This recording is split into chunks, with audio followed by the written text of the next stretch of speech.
Good morning, everybody. Before I make an announcement about our efforts to stand up for U.S. businesses and U.S. workers, I'd like to say a few words about the situation in Afghanistan. Over the weekend, as many of you know, there was a tragic incident in which a number of Afghan civilians were killed. What I've made to President Karzai when I spoke to him is that the United States takes this as seriously as if it was our own citizens and our own children who were murdered. We're heartbroken over the loss of innocent life. The killing of innocent civilians is outrageous, and it's unacceptable. It's not who we are as a country, and it does not represent our military. And for that reason, I've directed the Pentagon to make sure that we spare no effort in conducting a full investigation.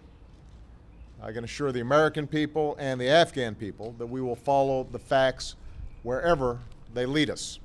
And we will make sure that anybody who was involved is held fully accountable with the full force of the law. Yesterday, I met with General Allen and Ambassador Crocker, who were here in Washington.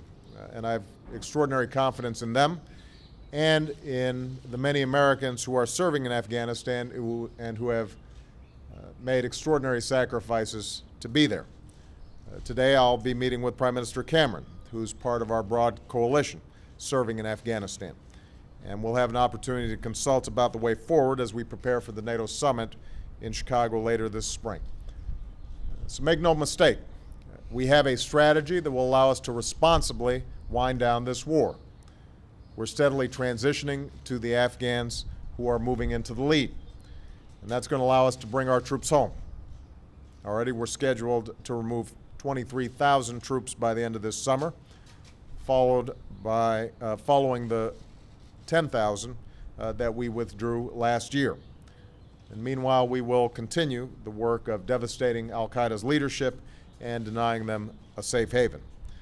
There's no question that we face a difficult challenge in Afghanistan, but I'm confident that we can continue the work of meeting our objectives, protecting our country, and responsibly bringing this war to a close.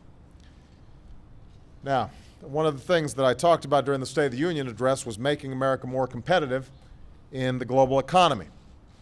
The good news is that we have the best workers and the best businesses in the world. They turn out the best products, and when the playing field is level, they'll always be able to compete and succeed against every other country on earth.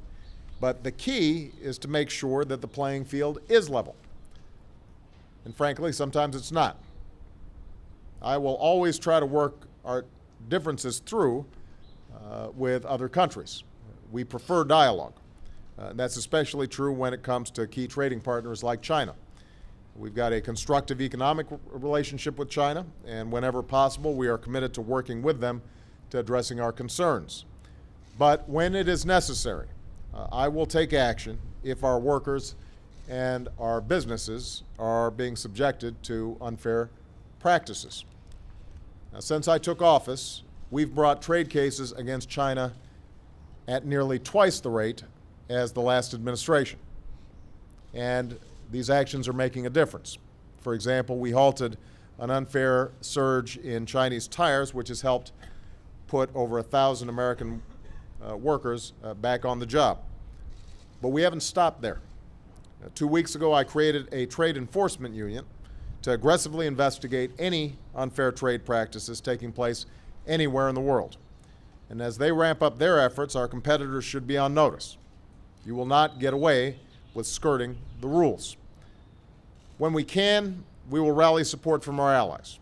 And when it makes sense to act on our own, we will. I just signed a bill to help American companies that are facing unfair foreign competition. These companies employ tens of thousands of Americans in nearly 40 states. Because of subsidies from foreign governments, some of their foreign competitors are selling products at an artificially low price. That needs to stop. This morning, we're taking an additional step forward. We're bringing a new trade case against China, and we're being joined by Japan and some of our European allies. This case involves something called rare earth materials, which are used by American manufacturers to make high-tech products like advanced batteries that power everything from hybrid cars to cell phones. We want our companies building those products right here in America. But to do that, American manufacturers need to have access to rare earth materials, which China supplies. Now, if China would simply let the market work on its own, we'd have no objections. But their policies currently are preventing that from happening. And they go against the very rules that China agreed to follow. Being able to manufacture advanced batteries and hybrid cars in America is too important for us to stand by and do nothing. We've got to take control of our energy future, and we can't let that energy industry take root in some other country because they were allowed to break the rules.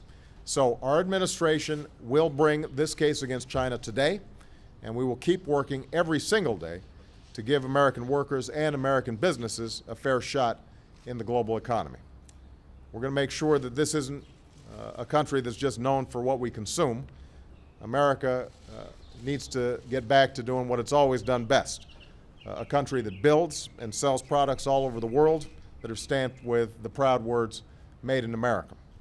That's how we create good middle-class jobs at home, and that's how we're going to create an economy that's built to last.